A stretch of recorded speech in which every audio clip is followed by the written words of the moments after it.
নমস্কার, দর্পণে বাংলায় আমি অমিতাভ আবার আপনাদের সঙ্গে।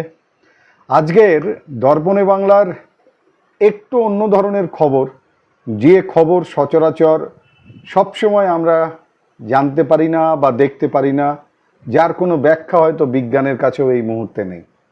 তেমনই কিছু খবর নিয়ে আজকে দর্পণের বাংলার প্রাইম টাইম শুরু করব।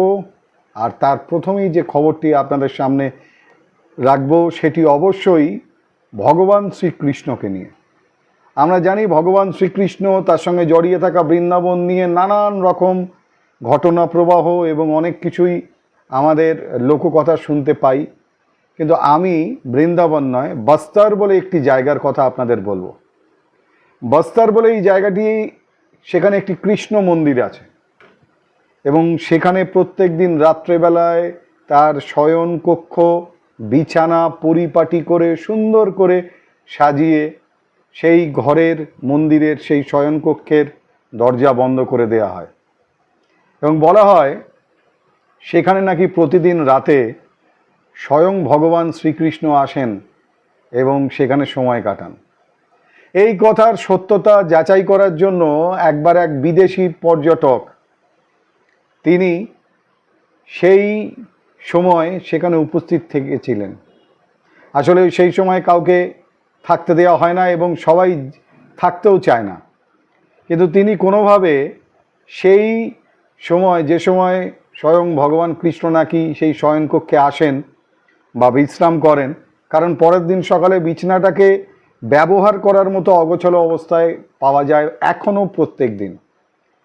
সেই পর্যটক, বিদেশি পর্যটক, তিনি সেই কৌতূহলবশত তিনি সেই ঘটনাটা রাত্রে দেখেছিলেন, যখন ভগবান শ্রীকৃষ্ণ নাকি সেখানে রাতে আসেন সেই সময়।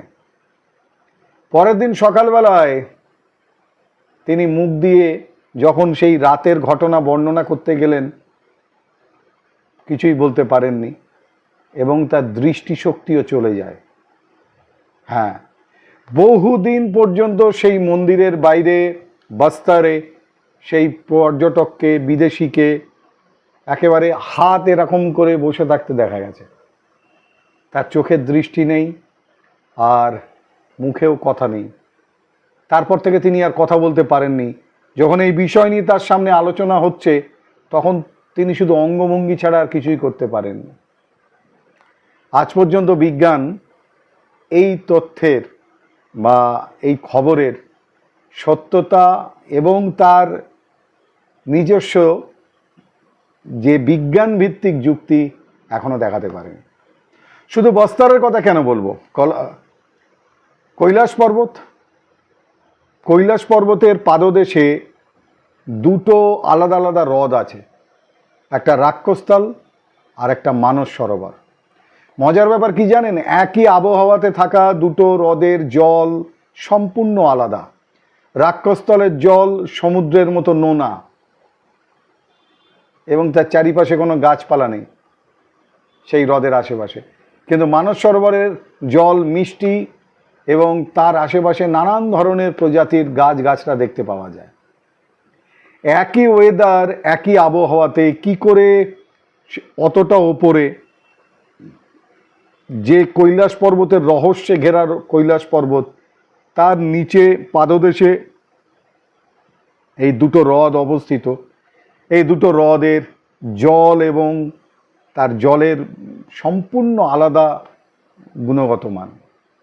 হ্যাঁ, এই রহস্যের সন্ধানও কিন্তু এখনো বিজ্ঞান করে উঠতে পারেনি। আরেকটা খবর আপনাদের বলি, যে পৃথিবীতে সবথেকে বড় সাপের অবশিষ্ট অংশ পাওয়া গিয়েছিল ইউএসএতে, এবং সেই অংশটি, অবশিষ্টটা, যে সাপের সেই কঙ্কাল, সেটি ছিল 8 থেকে 9 ফুট, 8 থেকে 9 মিটার, এবং সেটিকে বলা হয়েছিল পৃথিবীর মধ্যে এখনো পর্যন্ত পাওয়া সবথেকে বড় সাপের কঙ্কাল, যার নাম দেওয়া হয়েছিল টাইটানাবুয়া। কিন্তু আপনারা অনেকেই হয়তো জানেন না, তার থেকে বড় একটি সাপের দেহাবশেষ পাওয়া গিয়েছে আমাদের ভারতবর্ষের গুজরাটে, এবং যার মাপটা হচ্ছে, পরিমাপ 15 মিটার বা তার থেকেও একটু বেশি।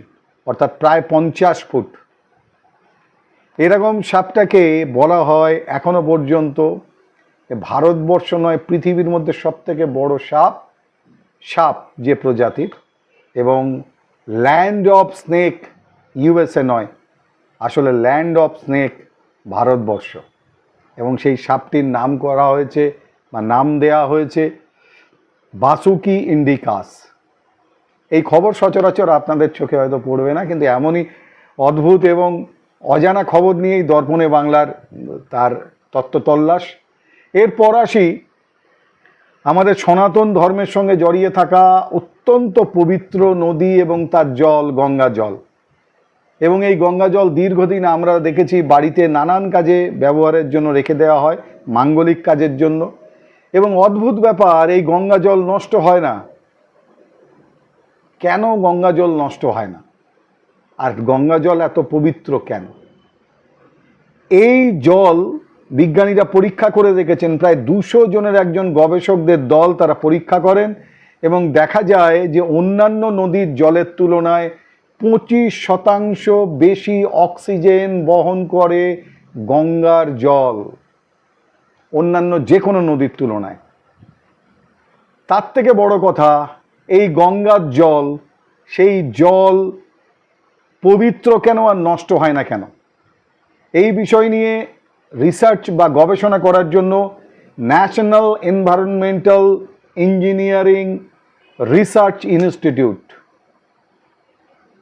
তাদের একদল গবেষক এই জল নিয়ে পরীক্ষা করতে গিয়ে দেখেছেন যে এই জলে এক বিশেষ ধরনের ব্যাকটেরিয়া তাদেরকে দেখতে পাওয়া যায়, যাদের নাম হচ্ছে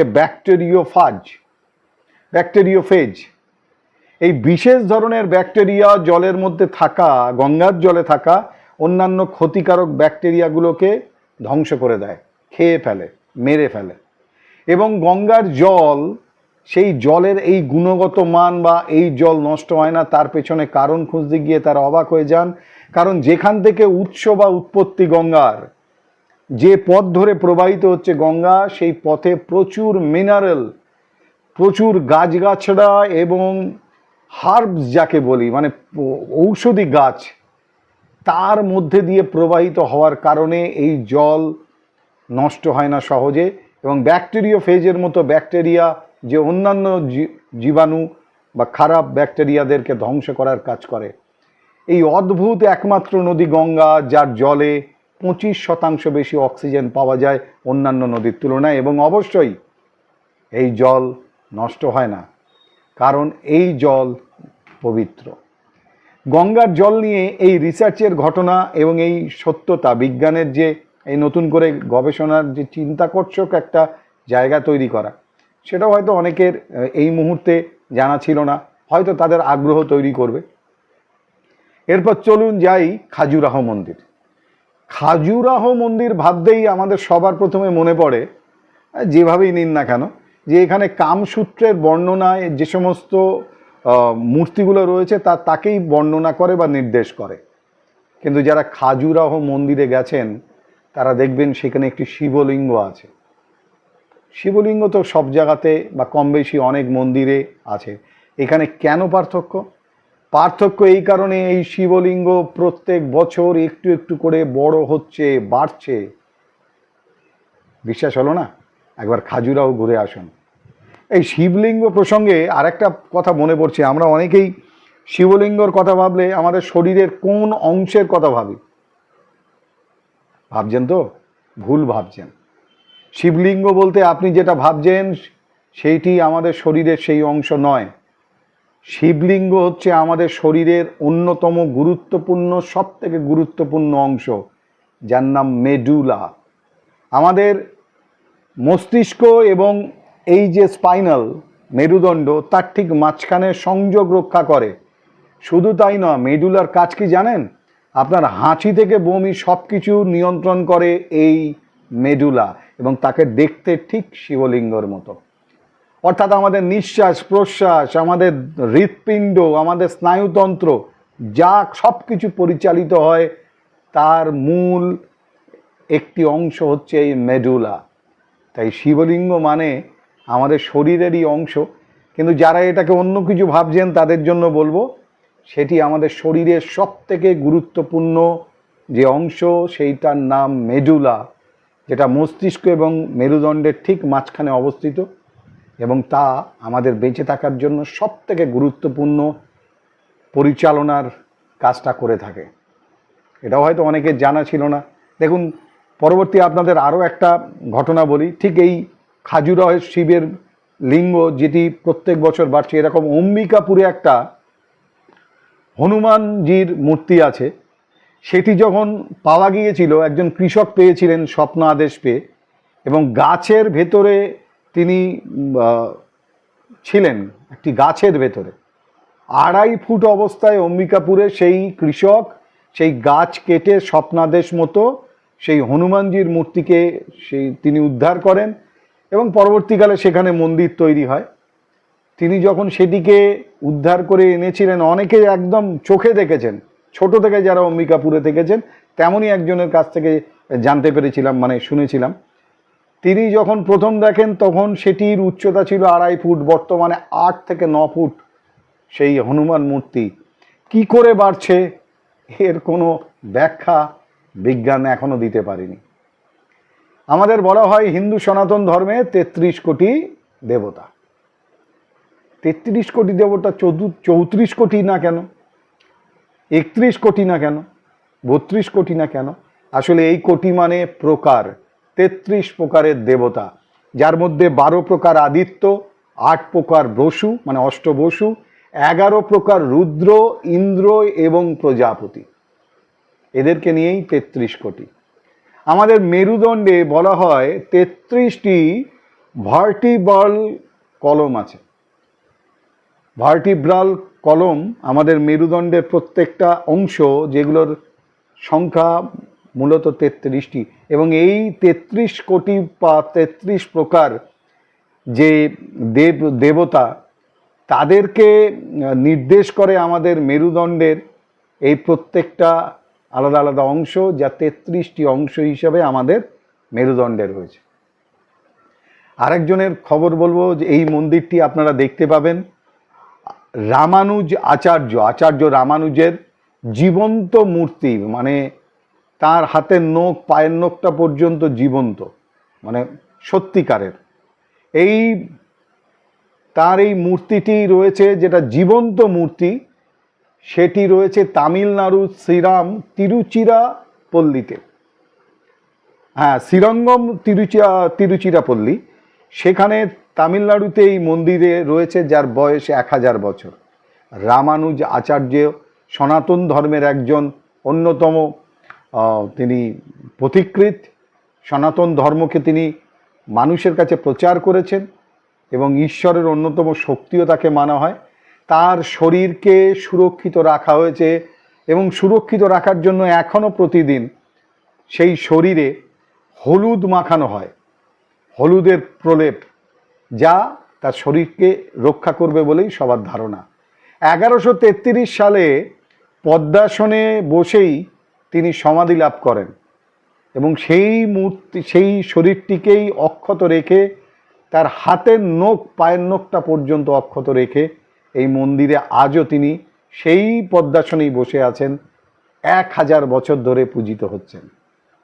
এই ঘটনাগুলো অনেকেই বেড়াতে যান, হয়তো কম জানেন বা বেশি জানেন, কিন্তু যেগুলো বললাম, একবার যদি বিশ্বাস না হয়, নিজেরা গিয়ে এ সমস্ত জায়গায় যখন ঘুরতে যাবেন একবার পরীক্ষা করে নেবেন। কারণ দর্পণে বাংলা মানে একটু অন্য ধরনের খবর, আর ওই যে সোজা কথা, সোজাভাবে। তাহলে আজকের মতো শুভরাত্রি। দেখতে থাকুন, সঙ্গে থাকুন দর্পণে বাংলা।